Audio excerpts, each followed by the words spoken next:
Hello guys, this is What About Nintendo, and today I'm here to talk about what would happen if Nintendo allowed the developers, the third-party developers, to use the OS reserved RAM and CPU that is currently unavailable for games in the Nintendo Switch, and how this may benefit third-party games going forward. Let's get right on into it.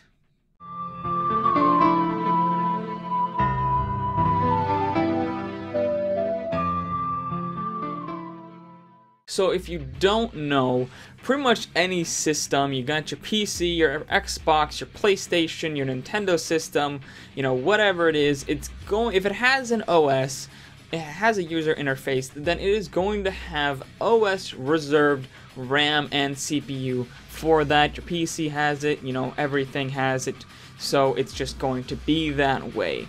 The Switch locks one CPU core and 1 GB of RAM for its OS out of the 4 cores it has for its CPU and the 4 GB of RAM it has. However, while this is currently unavailable for devs to use at all for any games, it doesn't always have to be this way. The 3DS did have some games that allow developers to use that OS reserved RAM. Specifically, Super Smash Bros. 4 on the 3DS used that. That is why when you booted up Super Smash Bros. On an original 3DS, you had to restart to get back to the menu because it was using the RAM reserved for getting back to the home menu and doing tasks like that. So, what if Nintendo actually allowed developers to use that 1 GB of RAM and that 1 CPU core that is currently locked?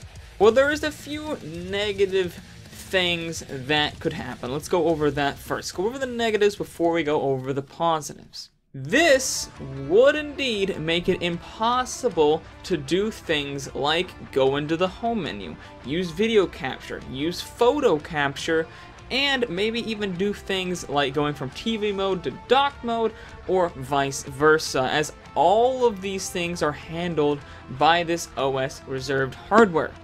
To use these features, you would likely have to restart the console like you would with the original 3DS in Smash 4, except, you know, the Switch has considerably fast restart time, restarting extremely quickly, unlike the 3DS, which took light years. So those are the cons, and I started with the cons first because they're short, and the pros is much longer. The pros are that this could give a 25% boost to CPU power and RAM size, which would greatly benefit a number of games where they are the limiting factor. For example, Doom, Wolfenstein 2, Zelda Breath of the Wild, and Fortnite would all greatly benefit, as these are CPU and RAM heavy games. This would help to fix probably the biggest issue with the Switch and home consoles in general in terms of performance bottlenecks, which is the CPU. So to have another core available could work wonders for frame rates in many games. Also, with the PS4 and Xbox One 6 GB and 5 GB of non-OS reserved RAM respectively, both have 8 considering the OS reserved RAM, developers have definitely put a much bigger focus on RAM utilization this generation compared to last gen when only half a gigabyte was available on the Xbox 360. So with the Switch, every gigabyte of RAM counts, especially with the low speed of the low power DDR4 being an issue as well. The lower the specs of a system, the higher the performance increase is when upgrading it. So with the Switch, another CPU core and 1 more gigabyte of RAM available for gaming would be absolutely huge. This kind of upgrade may even make a locked 30 FPS possible in games like Doom and Wolfenstein 2, which falter in many areas, assuming there's no GPU related drops, of course. Doom actually got a patch on Switch that upped performance by 10% on average, while also getting slightly higher resolution on average, and the developers did cite CPU optimizations as the main source of the increase.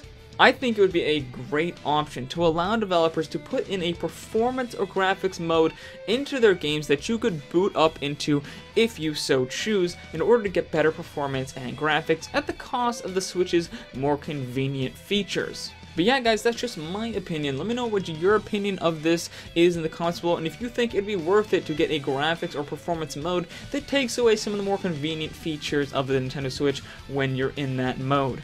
Also, if you like this video, please like, subscribe, ring that bell icon for notifications of my videos, and share this video with everyone you know who's interested in Nintendo content. And I'll see all you awesome people later. Bye bye, Nintendo. Bye.